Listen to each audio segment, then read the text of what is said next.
Okay, good morning, children. Good morning, sir. Okay, how are you today?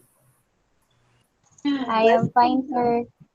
Okay, very good. So, can I call the attention of Miss Ruby to lead the prayer?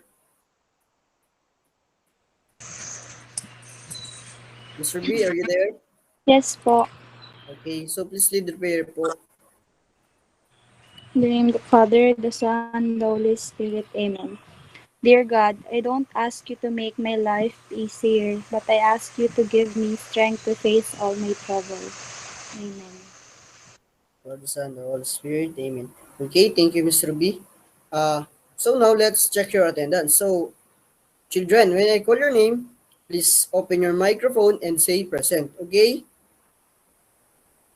Yes, Okay. sir. So, Miss Ruby, Present po.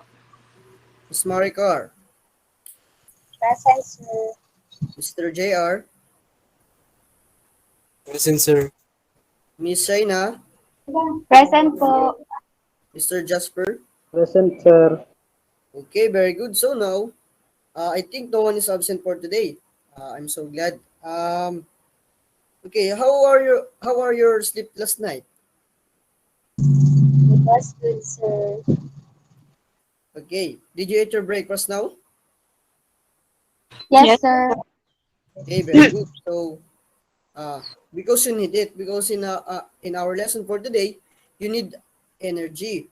So let's proceed to our recap or review. So, uh, children, who remember our previous topic? Anyone? Yes, Miss Markar. Our previous topic last meeting is about verb. Okay, very good. So, Miss Galang,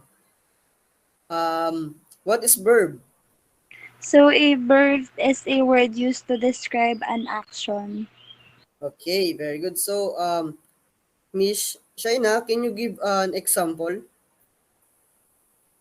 Eating po, running, dancing. Okay, very good. So now, do you have any question about verb?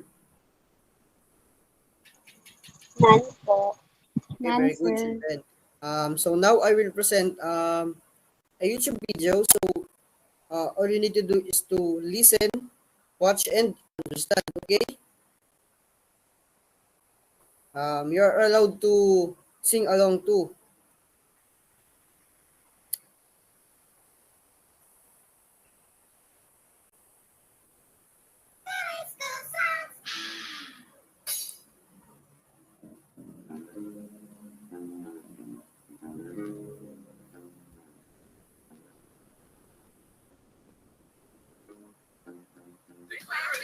Four types of sentences. Imperative. Four types of sentences. Interrogative. Four types of sentences. Exclamatory. Four types of sentences. Declarative. Negative. Imperative. Command. Interrogative. Question. Exclamatory. Shout. Declarative. Negative. Imperative. Command. Interrogative. Question. Exclamatory. Shout. Declarative. It's when you're making a statement. Usually it ends in a period. You're just trying to make it known. For example, I got to play trombone. Imperative is a command or request like critique the police. Critique the police. Class, nakikita niyo ba yung pinipresent ko? Hindi po. Okay, wait lang po.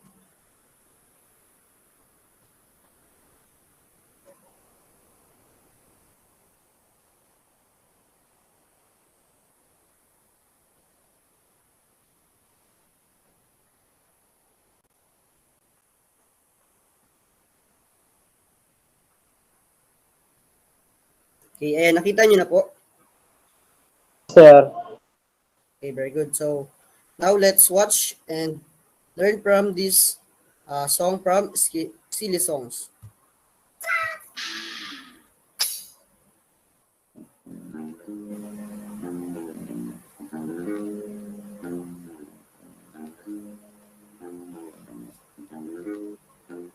Declarative.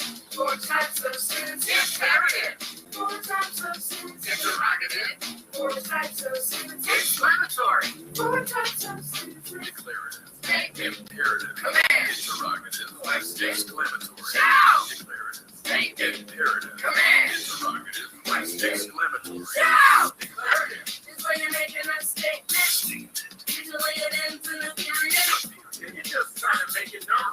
For example, my brother plays trombone. Imperative is a command or request like, Brother T, please finish this test. It is easy to remember too, because imperative sentences tell you what to do. Declarative. 4 types of sentences. Imperative. 4 types of sentences. Interrogative. 4 types of sentences. Exclamatory. 4 types of sentences. Declarative. Make imperative. Command. Interrogative. Question. Exclamatory. Shout. Declarative. Make imperative. Command. Interrogative. Question. Exclamatory. Shout. Interrogative is in the form of a question like, are you suffering from indigestion? This type of sentence is easy to spot because it always ends in a question mark. Exclamatory always shows strong feeling like here's butter on the ceiling. The thing that sets this sentence apart is that it always ends in an exclamation mark. Okay, kids, let's do some examples of each type of sentence. Imperative. The sky is blue. Imperative. Pick up the shoe. Interrogative. Do you want fries with that? Exclamatory. I love my dad. Declarative. I like ice cream. Imperative. Don't be mean. Interrogative. What's your name? Exclamatory. We won the game. Declarative. 4 types of sentences. Imperative. 4 types of sentences. Interrogative. 4 types of sentences. Exclamatory. 4 types of sentences. Declarative. Make imperative. Command. Interrogative. Question. Exclamatory. Shout. Declarative. Make imperative. Command. Interrogative. Question. Exclamatory. Shout.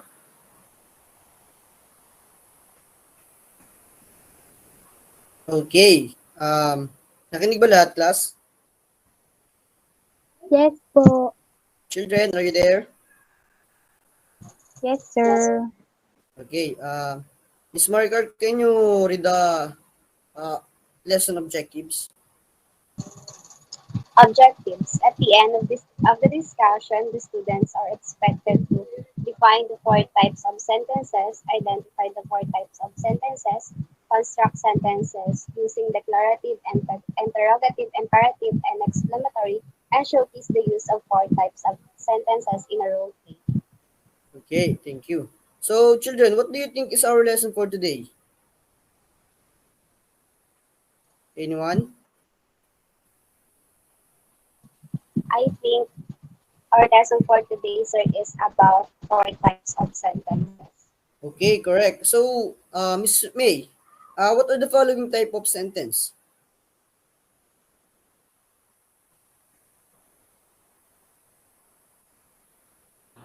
Type of sentences, declarative, imperative, interrogative, and exclamatory. Okay, very good. So, do you have any question about that 4 types of sentence? None, sir. Children? None, sir. Answer. Okay, very good. So, now let's proceed to our next activity. So, children, this is a Google slide link. So, some of your classmates nagsabi na sa akin na mahina nga daw yung internet nila. So, I decided to ako na lang yung magpe-present and you will answer it here in our discussion, okay? So, children, so the more the points you got in this activity, the more your higher chances to get my surprise. Okay?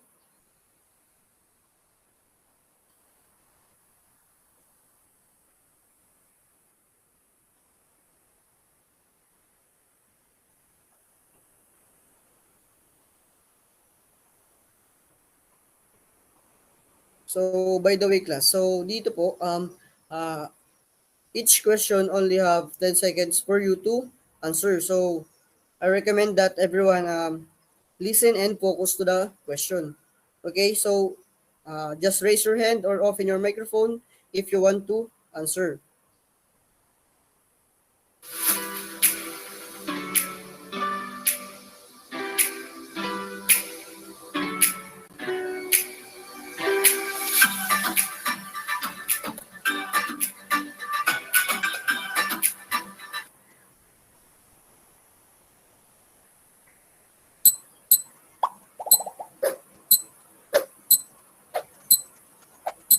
Children, anyone po?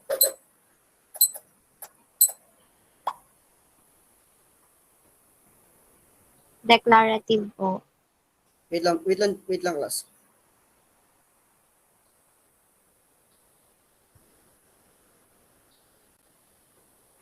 Ah, so dito children, by the way, kung nakikita niyo dito sa may left side ng screen niyo, uh, there is a quick tip. So dito, pwede niyo itong basahin and para makuha niyo yung right question.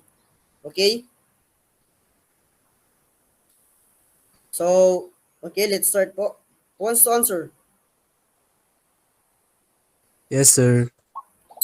Yes po. Declarative, sir. Because it ends in a period. Okay, very good. How about this one?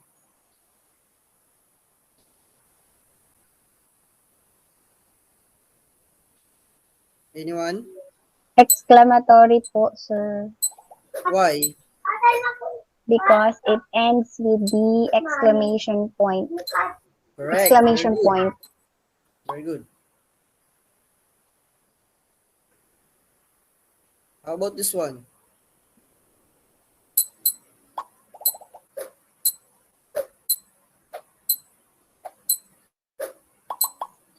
Children, who wants to answer? Correct. Very good. Very good. How about this one? Declarative po, sir. Declarative. Sino po yung unang sumagot? Ako po. Okay, very good. Next.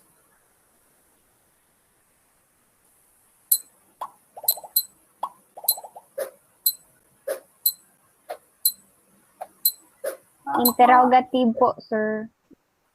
Okay, correct. Very good.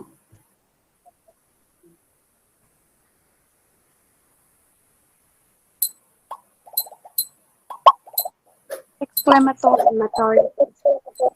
Exclamatory Okay. po. Correct. Very good.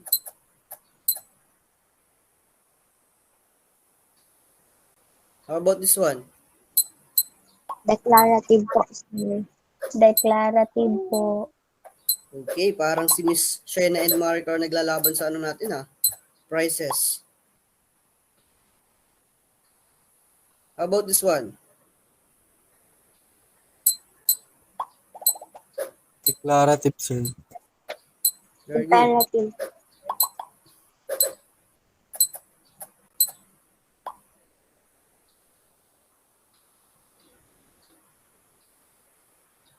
How about this one?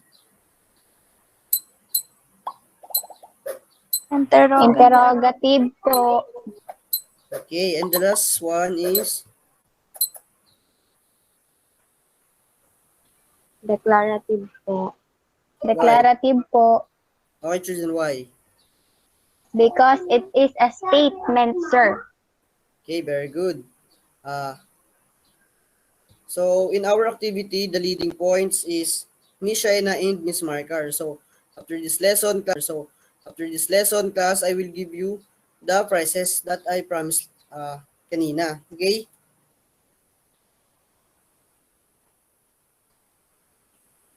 So, Mr. Gadi, did you now understand the different types of sentences? Yes, sir. Okay, very good. So, Miss Marcar, what are the 4 types of sentences? Sir, the 4 types of sentences po is declarative, interrogative, imperative, and exclamatory sentences. Okay, very good. So now let's proceed to the first types of sentences. So, declarative is a sentence that makes a statement or giving information. So, as you can see in the right side, so we have here an example of declarative. So, in declarative nga is making a statement and ends in a period. So, it can easily, sabi nga, ito daw yung simple na type of sentence. So, we have here some Example, so like, I like freedom. So it is a declarative sentence. So, Miss Marker, can you give another example of declarative sentence? I am beautiful. Wow, okay, very good. So sabi nga ito, declarative is a common type of sentence in English language. So next is the imperative. So, Miss May, can you read the imperative? An imperative sentence is any sentence that issues a command to do something or do not do to something. It requires an imperative verb which is always in the infinitive form. Additionally, imperative sentences are always statements that end with a period or an exclamation point. Okay, thank you, Miss Ruby. So yung the imperative naman is it is in period and exclamation, but you can identify because imperative sentence is issue a command or a request. So dito nga, we can see that the first example is, Mom, please tie my shoes. So it ends with a point. Children, can you see the different example here on the right side?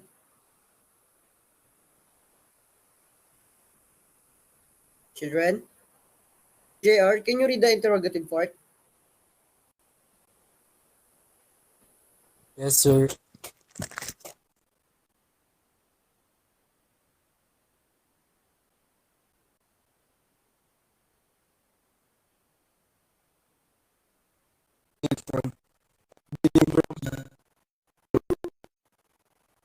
An explanation. Typically marked by an of the subject predicate that the person appears before the subject. Okay, thank you, Mr. Gadi. So, an interrogative sentence is a type of sentence that usually asks a question or giving command. So, first example is, did you turn off the light? What is your favorite song? Do you ride the bus? Have you ever visited New York City? May I borrow your newspaper? So, as you can see, na most of the example is uh, end up in a question mark. Di siya kagaya nung kaninang imperative saka declarative na usually they end up of points or exclamation. Okay, did you understand, class? Yes po. Okay, very good. So next is the exclamatory. So to read,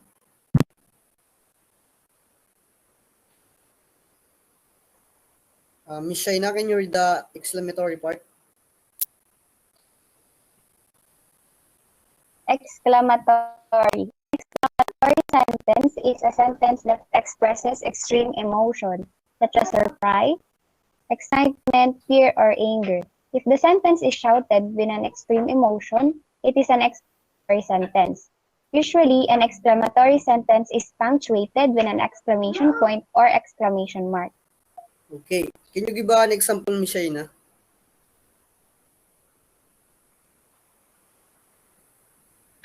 Ouch! Okay, very good. So an exclamatory sentence expresses a strong feeling that ends with an exclamation mark. So example is, Happy birthday, Tom. Banana splits are the best desserts. Ouch, that hurt. What a beautiful rose. So, children, did you now understand the four types of sentences? Yes, sir. Yes So, po. Yes, sir. um, why do you think it is important to know the different types of sentences, especially in engaging the different types of conversation? Um, can you answer that, Miss Maricar? Yes, sir. Okay, go. So I think the importance of knowing the different types of sentences, especially in engaging in different conversation, is first, we all know that each type of sentences has its goal or actions that may help us determine the type of sentence properly that can also help us to convey our ideas and questions more clearly. and accurate visual and or verbal communication. Okay, very good. So, thank you, Miss Maricar. So, children, so it is important to know the different types of sentences because it can help us to easily identify uh, the different types of sentences and we can engage in different conversation. So, do you think, children, these different types of sentences in engaging in conversation um, can really improve yourself? Anyone po? Nakakatulong ba yung different types of sentence para ma-improve yung pagkikipag-usap natin or mas maging effective yung isang conversation? Yes, sir. Yes, Mr. Gadi. Yes, sir. To avoid misunderstanding. Okay, very good. Exactly. So, it is important to, especially to you, children, na habang bata pa, dapat alam na natin yung iba't ibang types of sentences because in engaging a conversation, how can you identify uh, how can you identify or understand uh, yung kausap mo kung ano ba yung sinasabi niya, di ba? Kung hindi mo alam yung types of sentences, hindi mo alam kung nagtatanong na ba siya or nagbibigay na ba siya ng command or a request or nagbibigay na ba siya ng statements. Do you have any question about the four types of sentences, children? Answer. Okay, very good. Sir. So, for our evaluation, ito sana is a role play. Kaso nga lang, we are in the virtual so we cannot do this part. So, instead of a role play, children, I want you to be a whole group. So hindi ko na kayo hahati-hatiin. Pero dito, gagawa lang kayo ng simple or short conversation na nagpapakita nung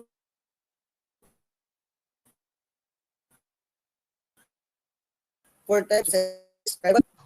For example nga dito, yung for example is yung in our daily lives sa community. For example is in the market. I will give you another 5 minutes to talk about, okay, mag-usap-usap kayo dito and then after that, we will start your simple role play virtually.